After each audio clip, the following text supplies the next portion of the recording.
One of the limitations of the color management wide gamut workflow released in previous versions of Premiere is that it didn't handle SDR media or graphics particularly well. The good news is public beta brings a new update to wide gamut that fixes this problem, at least initially for the default tone mapping and gamut compression settings. And let me show you exactly what I'm talking about in case you don't know.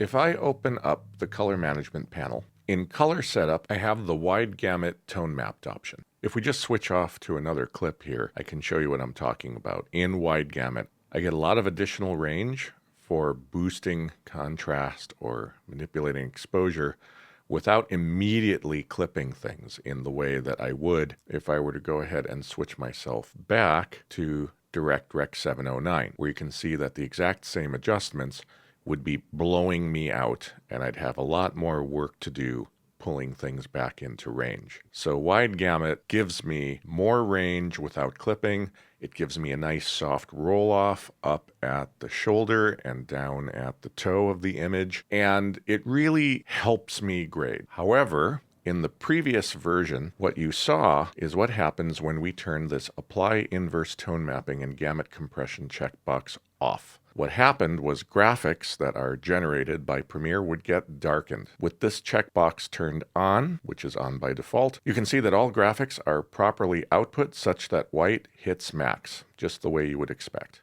Let's take a closer look. So I've got this SDR ramp gradient, and if I open up the contrast HUD, you can see that I've got this diagonal line that's showing me a linear response from minimum to maximum of the signal. If I turn Apply Inverse Tone Mapping and Gamut Compression off, and I open that up again, you can see a roll-off at the top. What's really happening is when you use wide gamut workflow, all media is converted to the working color space, which in this case is ACES CCT, which is a very wide gamut working color space. Great at preserving all the nuances of the color detail in your clips. The problem is, once everything's been converted to ACES CCT, the system doesn't know what was a standard definition clip and what was inherently a wide gamut clip, such as camera raw, log encoded media, etc. So everything gets tone mapped together on output, which means that the very tippy top of standard dynamic range clips, which weren't particularly high to begin with, end up getting compressed more than you would like.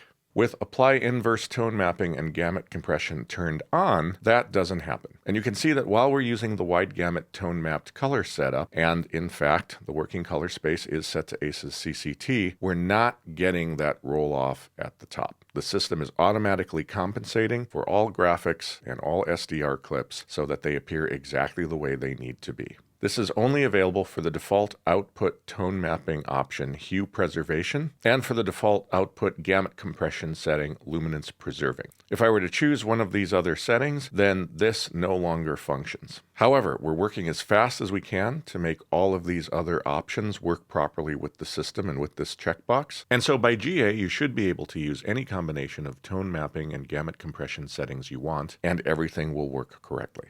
If you want to give this new setting a whirl, feel free to use wide gamut tone mapped right now in public beta, but be advised that this is a work in progress. We're still working on the subtleties of what's happening under the hood, and we're really curious to get your feedback in terms of how this looks with different kinds of clips and in different kinds of programs.